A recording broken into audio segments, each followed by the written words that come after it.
Welcome to The Victory Show. Hey, Victors. Welcome to this episode of The Victory Show. If this is the first time you're joining us, I'm Travis Cody, best-selling author of 19 books and the creator of Bestseller by Design. I've had the privilege of helping hundreds of business consultants, founders, and entrepreneurs write and publish their own best-selling books. Through that journey, I discovered a really fascinating pattern. Most businesses really struggle to break past that 7 figures per year in revenue. So on this show, we sit down with some of the world's most successful founders, CEOs, leaders, and business owners to uncover the strategies they use to scale way past that mark so you can do the same. So get ready for some deep insights and actionable takeaways you can implement in your business and life starting now. Today's guest turned a trip to the landfill into a global movement. Andy Keller is the founder and president of ChicoBag, a company that has been helping the world break up with single-use plastic since 2004. What began as a single reusable bag invention has grown into a powerful mission to solve big environmental problems with simple, scalable products. Andy's passion for sustainability has inspired millions to build better habits and thousands to literally step into the role of the bag monster, a character made of 500 plastic bags symbolizing one person's yearly consumption. With ChicoBag, Andy isn't just selling products, he's shifting behavior, sparking awareness, and helping humanity bag the single-use habit for good. Andy, thanks so much for being here. Travis, thank you. Thanks for the introduction. So let's just talk a little bit about your background before we get into ChicoBag. Yeah. You kind of grew up a little bit entrepreneurial, just kind of based on how you were raised. Is that correct? Yeah, I went to a Catholic school, and we were always fundraising, and I wanted to earn the AM Walkman, and so I just hustled the neighborhood trying to earn that Walkman. And the thing is, there's a big story around this, but basically I didn't want to take money from my parents. I didn't want an allowance. I felt like a burden. What? You didn't want an allowance? You weird kid. Yeah. There's a 6-year gap. I was kind of, my brother told me I was a mistake. My parents didn't want me. And that sounds like an older brother thing. Yeah, and so I kind of internalized that. I'm like, okay, well, I'm a financial burden. I want to I want to basically not be a burden. So I didn't get an allowance. I didn't ask for an allowance. So I took that fundraising, know-how from work in the neighborhood, and I pushed a lawnmower around the neighborhood and started mowing lawns and earning money. And I did that from, I don't know, maybe I was 8 or 7, maybe probably 8.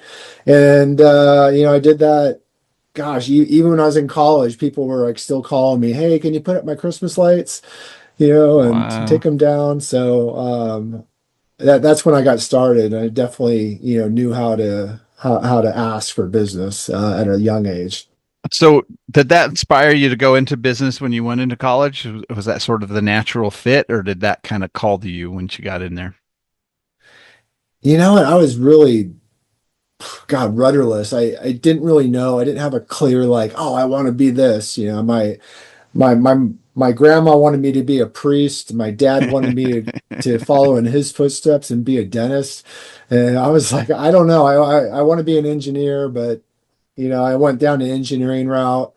And at that time when I was in school, all the engineers were getting laid off for some reason. And so it scared me. And I was like, So I ended up getting a business degree because I figured that, well, whatever I do in life, having a business degree will be a good basis. So, wow. That's how I chose business. So when you got out of college, did you kind of go the typical route? Did you go find a corporation and get started and just, I guess go down the American dream is what we're told it should be? Well, it's funny because at the career center at my college, I was interviewing for different jobs, and they would ask me the question well, where do you see yourself? I see myself running the company.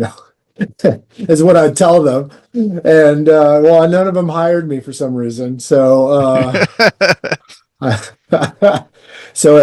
didn't have a job out of college, and I was talking to a friend, and he's like, "Hey, I'm gonna teach English in Japan." And I was like, "Hey, that sounds interesting." He's like, "Do you want to come?" I'm like, "Okay." So I moved to Japan and I taught English to business people in Japan for a year. And Wow. What was that yeah, experience like? oh, it's really interesting. So It's what were two or three big takeaways you got from living in Japan? that was my first experience of really like understanding that there's more ways to live than just the way I was living and the culture that we have here. Mhm. Um, and anyone that hasn't toured around to other countries, I highly recommend it if you could do it because it opens up all kinds of ideas. And so my entrepreneurial brain is like kicking in. I'm like, look at this, look at this. They have all these things, in Japan that we don't have in the United States. And, and I've watched over, I was there 30 years ago, but over the last 20 years, the things that I saw in Japan have come over as businesses that people have started. They've Yeah. brought over the game shows. They've brought over, the cool technology, the toilet seats, all these things, come over to the United States. And so if any entrepreneur, that traveling the world is a great way to get inspired. Yeah. Yeah, I'm working on a book called American Privilege, and part of my argument with that is that, out of all the countries in the world, America is well known for being sort of the least sort of travel minded, but also sort of the least culturally aware. Right. So you just see some of the younger generations today complaining about how bad things are, and you're just like, man, like you need to go travel because you have no idea like what it's like in some places. So yeah, you said it's very interesting to see the country that's such a small percentage of the world population, but how like people's mentalities is sort of like this is the way it is everywhere. Yeah. Yeah. So let's talk a little bit about obviously what you're well known for, which is the Chico bag, and you've probably shared this story a million times. So I want you to share a million and one. So you had this experience at a landfill, and that Yeah. sparked this idea. So take me through that a little bit.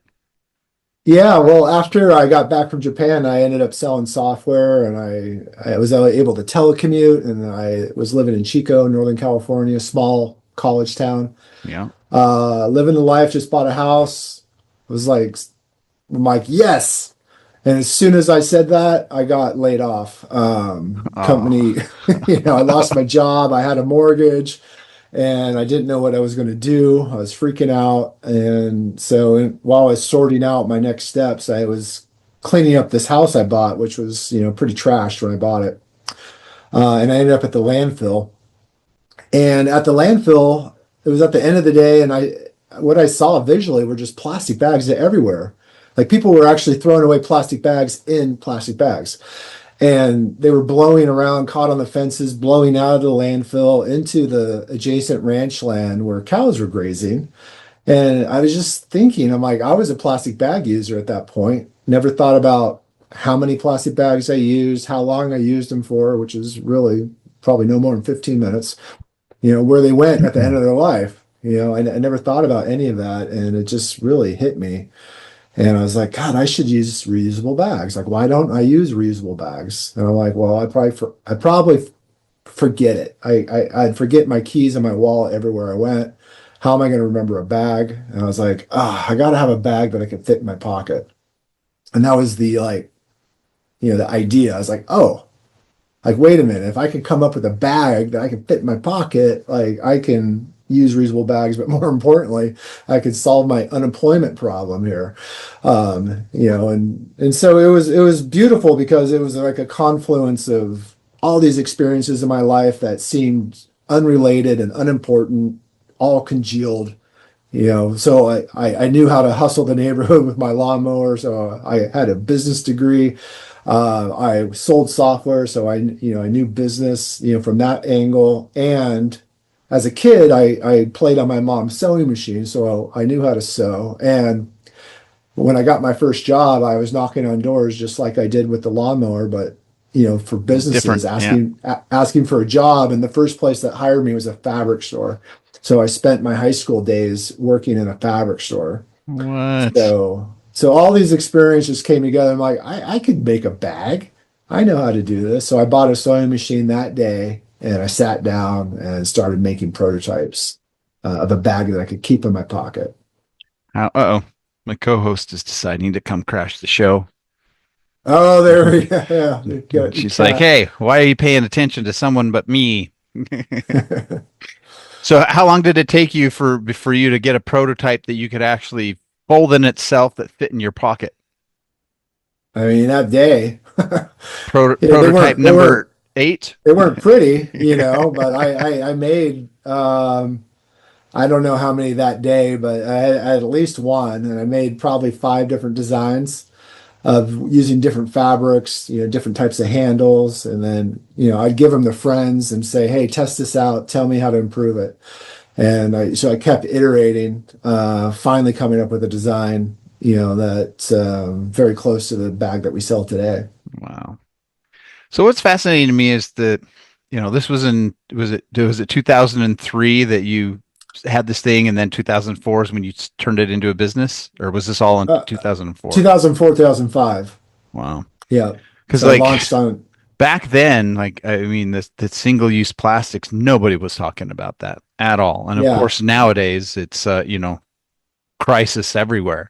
So it's what so that walk me through then this first couple of years. You got the idea, you make your prototype, you start giving it to hands of your friends and family. So Mhm. what did that first year look like in terms of now taking that idea and turning it into a functional business? Well, so once I had the prototype, that I made, I brought it to a professional seamstress to make like a really good one with serger stitching and the right techniques of making a bag. And then I took pictures of it, and then I needed to find a factory who could make it because I wasn't going to kid myself and try and make hundreds and thousands of these bags myself. So. I went to just started Googling, bag manufacturing and came up, these factories that do contract work, so most things that are made by contract. So the Mhm. factory makes, for example, jackets, and they make it jackets for whoever, sends them a design and wants the contract their factory space. So that's what I did is I found 3 different factories. I sent in my designs, I got pricing, and I ended up picking one that I thought was a good fit for me. I didn't know anything about manufacturing at that point. I didn't know any really much. So I just jumped in with both feet. I'm like, okay, I'd like to place my first production order for 3,000 bags. Um, and my first 3,000 bags came the day before Earth Day. So I was excited, and I signed up for Earth Day festival, and was selling bags at this festival. And the day before, I opened up the box of bags, and each one was individually wrapped in a single-use plastic bag. I was like, oh, like I cannot believe the irony of it, the irony, and Oh that was man. my first lesson in manufacturing, is that most everything you buy He's like wrapped. comes wrapped in a plastic bag at some point in its life. And a lot of waste, in our world, and then the environmental damage that happens in our world, most of it happens before you actually buy it. It happens in the supply chain. Yeah. And this is just one example of it. Well, the thing that shocked me is when I started getting into it was that, America is all like, oh, recycle, recycle, recycle. And then you learn that 85% of the recycling is just shipped to another country, and then they dump it somewhere. It's not even being recycled in terms of plastics, and the clothes Yeah. too is the other one that was shocking to me. I don't know if you've seen the documentaries on just the piles of clothes in India that they're just this is just a clothes dump. Yeah, So, fast fashion and all that. So I'll tell you the insider scoop on this. So the plastics industry, has a trade association. They have a lot of different kind of sure. organizations. And the idea of recycling, yeah, paper, cans, this that circularity makes sense. However, for plastic, it's more of just greenwashing, and the industry has been promoting recycling of plastic as a solution. But 30 the years. reality is like something like less than 8 or less% of plastic actually is recycled. That Mm. means like 90 something percent is not. Even the stuff you put in the blue bin, if there's not a market for it, it's going to the landfill, or it's being incinerated, or it's being technically recycled, but it's ending up in a third country, where they don't have the facilities to do much with it, and it ends up just clogging up stuff. So the recycling is just a bunch of greenwashing. So recycling plastic, and California, the Attorney General of California just sued ExxonMobil, which is one of the companies that makes the building blocks for plastic, because they knew that, and they kept promoting recycling as the answer, even though they knew that structurally it was not economically feasible. So is there a solution to the plastics today? Like, do we have the technology that if we that they're single-use plastics, that there is a viable way to like either dispose of them or legitimately recycle them, or is that we just don't have it? Yes. So, the short answer that the industry has promoted is recycle, recycle, recycle. Sure. Um, and then, but you got to rethink the whole thing. It's like you got to go back to the beginning of design. Like, okay, so do we even need these single-use products that we're making? Like, why don't we just not even make them? Some of them are just totally unnecessary. The ones that are necessary, that you need, is there an alternate material that, you know, biodegrades, that doesn't become plastic pollution all over the world? And the thing with plastic pollution is they're finding it all across Everywhere. the whole world. It's in the water, it's in the air, it's in our bodies, it's in the Yep. air we breathe. Yep. They even finding it in our brain. Yeah. The one that got me was when they what was that? The one of the submersibles was down like the very, very, very, very bottom of the ocean, and they were scooping up the dirt, and they were finding the microplastics in the dirt, and you're just like, what the hell? And most of that pollution has happened in the last 20 years. So this is a new thing. And as the demand for oil for driving and transportation has dropped, the plastics or oil industry is gearing up Wow. plastic production to make up for that lost demand. So we're getting into a point where the industry is really pushing on this, but for our own health and for the health of The all life planet. on the planet, like, we need to change something. And it just comes back to rethinking what we're even doing in the first place. And there also are some economic, policy things that we need to put in place, because right now, even if you're trying to do good as a consumer or as a business, the playing field is crooked, Yeah. and it incentivizes doing bad. It makes doing good hard. Like the whole corporate structure, even, you know, some dead economist said, the only obligation of a business is to maximize shareholder value.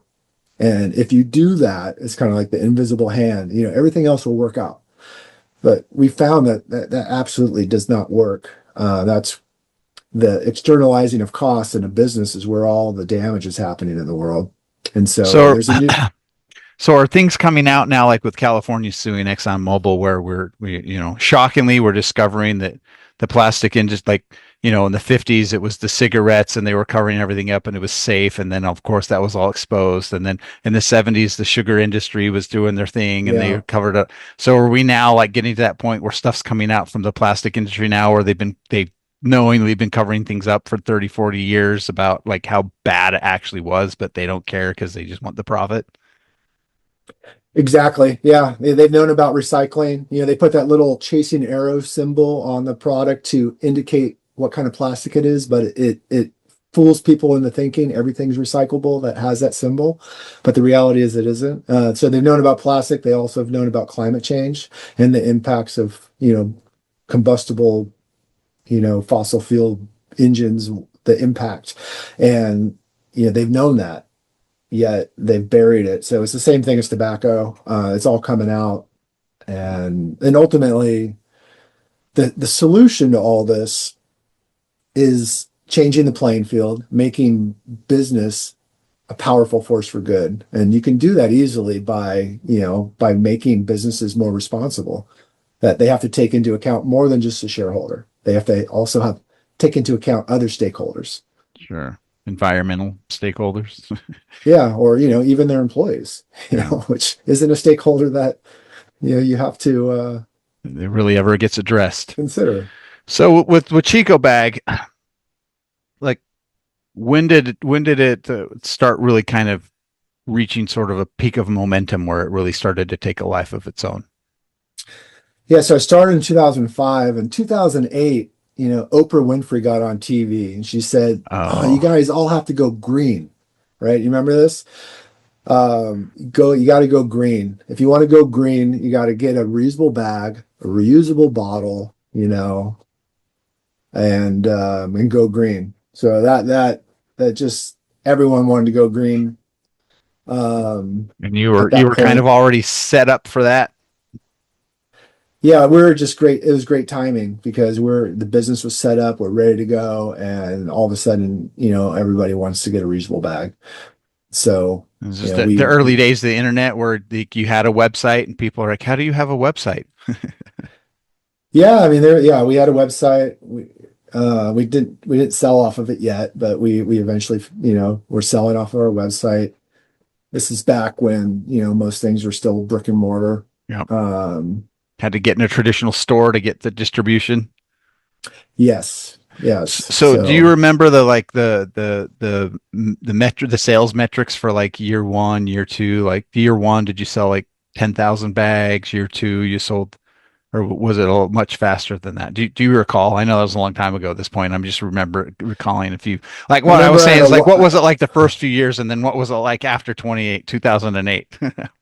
I remember I had a whiteboard and I had my numbers and they started like, jumping up month over month because we were just cold calling natural grocery stores across the country, sending them a sample and, if they didn't want to buy. And then as soon as they got the sample, then, typically they became a customer.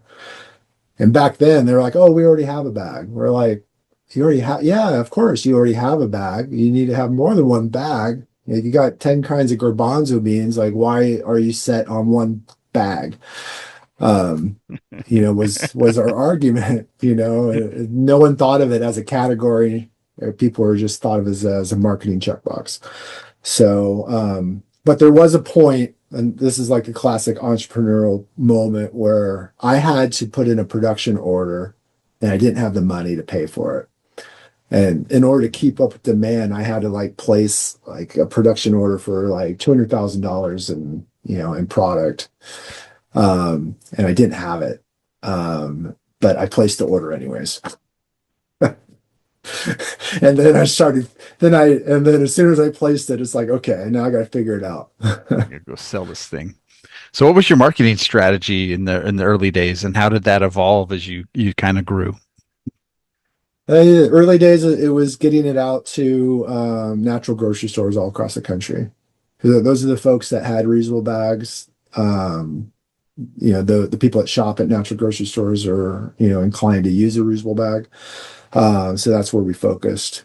And it's really just word of mouth. And then people that bought our bag, I had some people early on ask me, "Well, can I customize it?" I'm like, "Yeah, sure. I guess so. Yeah. Yeah. What do you want to put on it?" "Oh, I want to put my, store name on it." I'm like, "Okay. Well," I gave them a price, and then all of a sudden I'm selling, 500 or 1,000 at a time, Customizable. in bulk, to a store. I'm like, "Hey, this is pretty cool." And then a school, contacted me. They're like, "Hey, we want to do a school fundraiser. Like, can we do a school fundraiser?" I'm like, "Ah, sure. Like, let's do that." And I had all the kids bring in plastic bags, and they brought it into the gymnasium, and every class they tied them in a chain, and then every class tied their chain to each other, and we saw how many plastic bags they just found under the kitchen sink. Wow. And it went the whole way around the schoolyard. It went out of the gym the whole way around the schoolyard, and they had that many plastic bags. So at the end of the assembly, they gave it to me. So I had this giant ball of bags, and this is what ended up becoming the bag monster because I'd bring this around with me to like trade shows and things, and then I'd hide under it by the trash cans and then jump up, as people walk by, and it created conversations, and people got a lot of attention. I'm like, hey, this is pretty effective way to like get people engaging with me. So I made a costume. This is behind me in the video is plastic bags. This is part of the costume. It's just splayed out on my wall. Wow. And now guys have entire YouTube channels where that's all they're doing, hiding in the bags and jumping out and scaring people.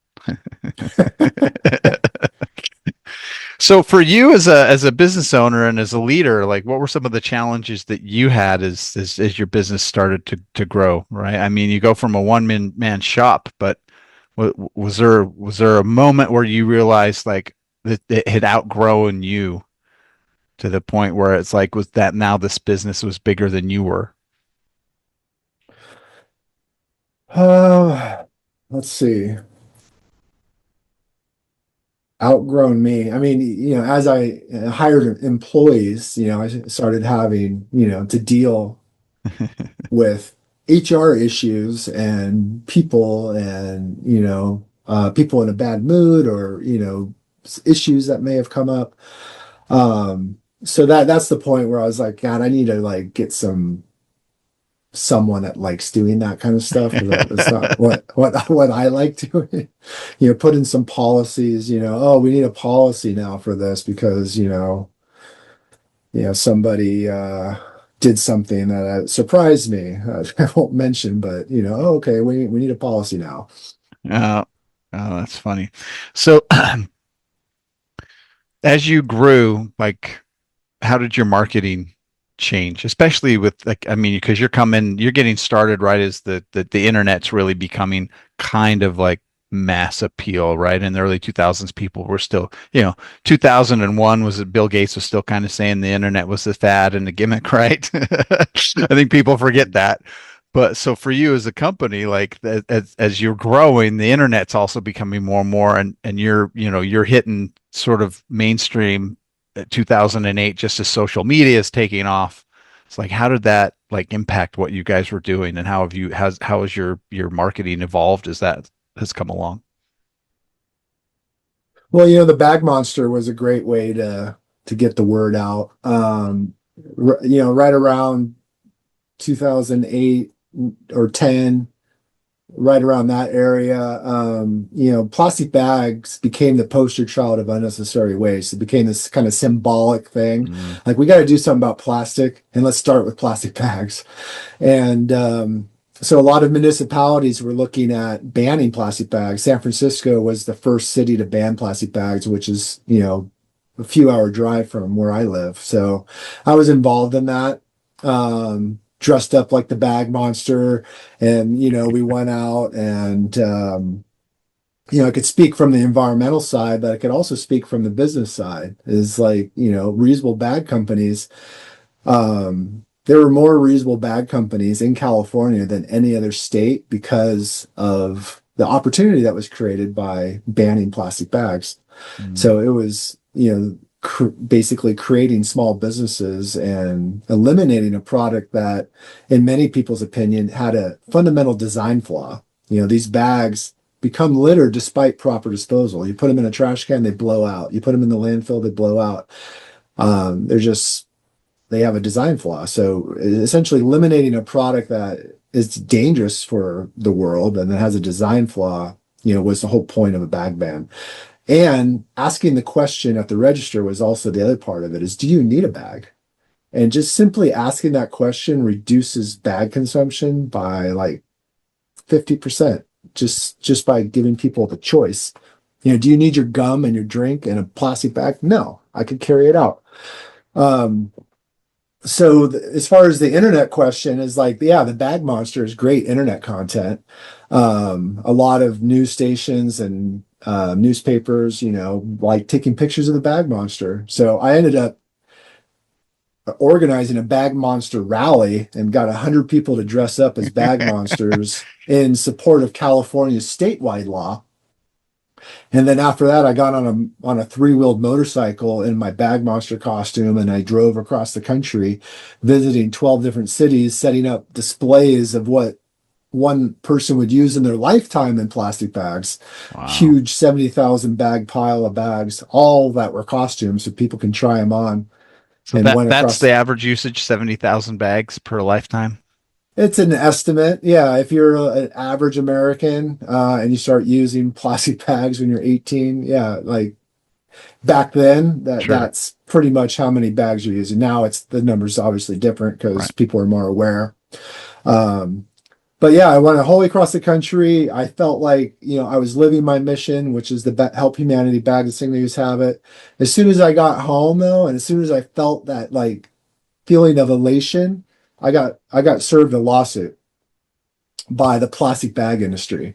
They said what I was saying about plastic bags is false and misleading, and they said I was irreparably harming their business. That's just right out of the playbook. Yep. Yeah, wow. Yeah. Unreal.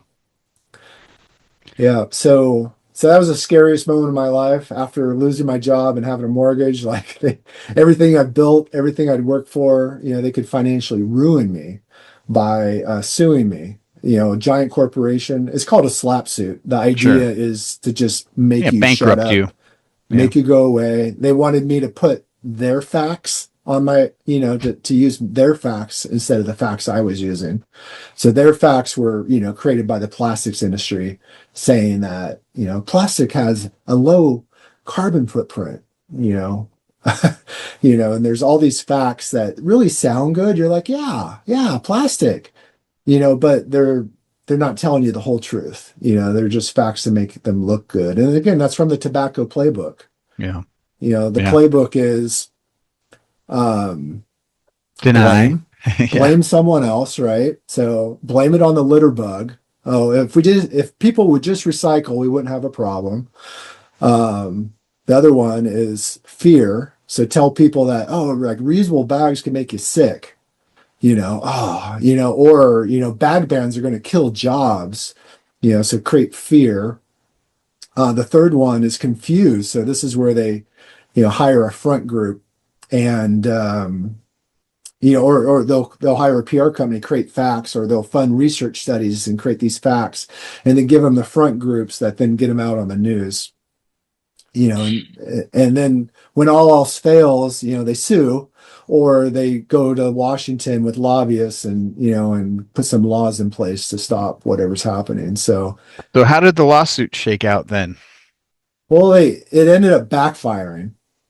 So the nice thing, for any entrepreneur out there, the thing to think about is like first you're ignored, then they laugh at you, then they fight you, and then you win. So if you're getting the industry's attention and you're disrupting something, then that's a good sign when you get sued. And so I took it as a good sign. People were like, "Hey, congratulations, you're actually doing something." But yeah, they ended up dropping the suit because instead of silencing me, like The the bad whole publicity started exploding. it got louder.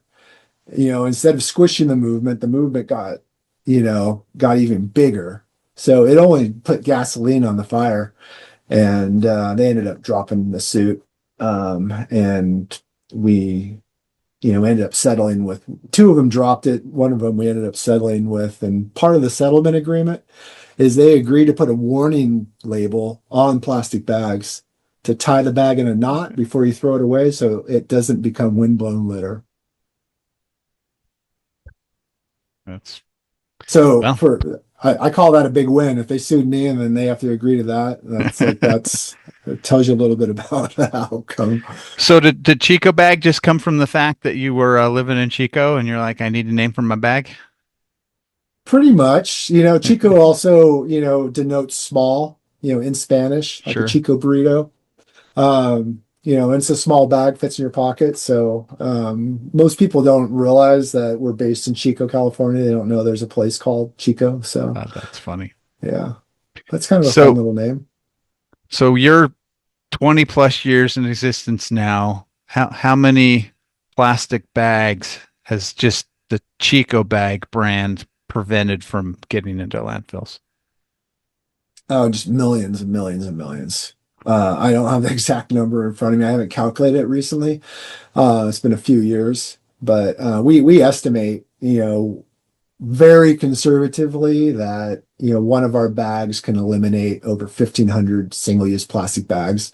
Wow. Super conservative number. Our bags, like we pride ourselves on making very long-lasting bags that are made to the highest environmental standards.